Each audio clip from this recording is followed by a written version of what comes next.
Okay, class, as discussed, this week I want you all to work on modeling a head or sculpting a head. And it doesn't have to be photorealistic, but it should look reasonable. So the first thing, or I should say, it should look like a head. We should all look at it and say, hey, that's a head.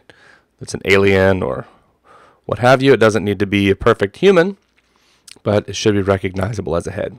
And that'll show us that we have a mastery of some of the sculpting tools. Okay, so what I want you to do is start with the modeling tool palette, hold down Control, and click on the cube. That'll give you a nice cube shape.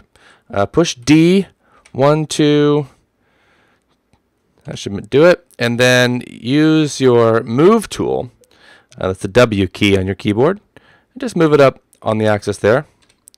And then push A to auto fit, and then Tab to turn that into subdivision surfaces to smooth it out. Now, because we're going to be working on a head, we know it's symmetrical, so we're going to turn on symmetry on the x-axis here. You can see there, and you'll notice the little white line that sticks off of the x-axis, so we know that that's on now. And what we want to do is start to just shape the head. One thing you'll notice if you look closely at pictures of a head, or even just feel your own head or look in the mirror, your head is not round like a ball. It's actually quite oblong.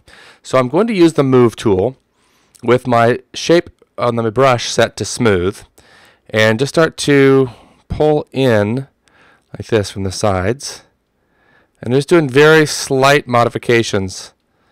You see, I'm not making big moves. I'm just drag, drag, drag, drag, and just kind of shaping it into a more oblong shape.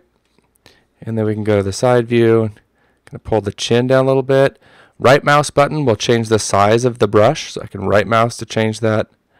Kind of pull these down and out into kind of a chin shape.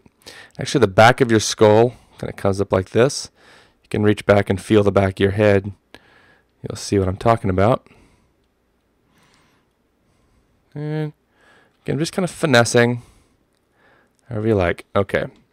And like I said, you don't have to do a human. We can do an alien, but I don't want it to be, so abstract that we can barely make it out. I want it to look recognizable. So here we go. That's pretty good.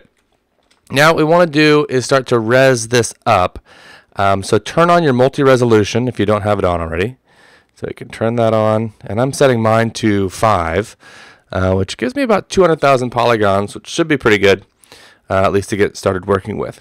And in this video, I'm not going to sculpt the entire head. I'm just going to give you some pointers on tools you can use. So first of all, we may want to start with the Push tool, which we have here, to kind of block out some of the basic contours. You can come in and start to kind of create where would be an eyebrow. Just kind of raise that out a little bit. And you can hold down the Shift key, remember, to kind of smooth it back in. And that's going to come down into a nose here, like this.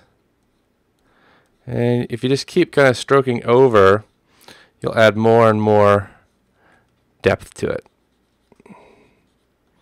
And we kind of brush this out to the side of the nose, like this. And another tool you might enjoy is Inflate. If you go with that, it's just going to kind of push it out in all directions. And kind of make the nose a little bit more bulbous, there you can see. You go in there, make it a little fatter. If you overdo it, Shift key will smooth back down. You can get some happy accidents in there. I can go in here and kind of make this too large, and then smooth it back in. Gets an interesting shape. Okay. Now what we might want to do for the nostrils is hold down the Control key and push the Inflate back up and in. Okay. That's one way to go about it. And then next what you'll want to do is work on the mouth. I'm going to start using the Inflate tool, and just kind of draw some lips like this. And then hold the Control key to push those back and in. And this guy's going to be a little bit cartoony. And then maybe the Tangent Pinch tool to add some definition to the to lips. You see, I'm just kind of going back and forth to kind of give that a crease like that.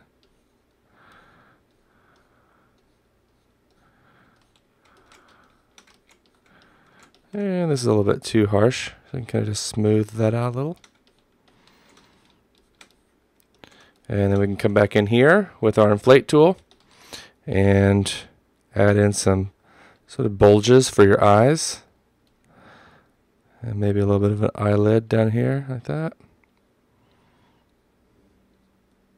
And then you may want to do the same thing with pinch. Just kind of reshape it.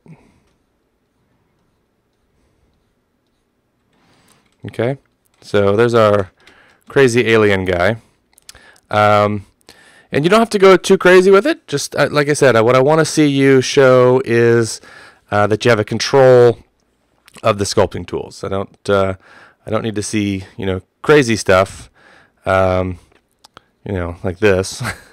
That's fun to do. If you want to do something like that as well, please feel free. But what I'd like you to start with is just working on the basic stuff of just showing us that you have a general control over the sculpting system there. And then once you have the basics down, you can save your file or duplicate it, and then you can go crazy on the George Washington hairstyle if you want. Okay, that should do it.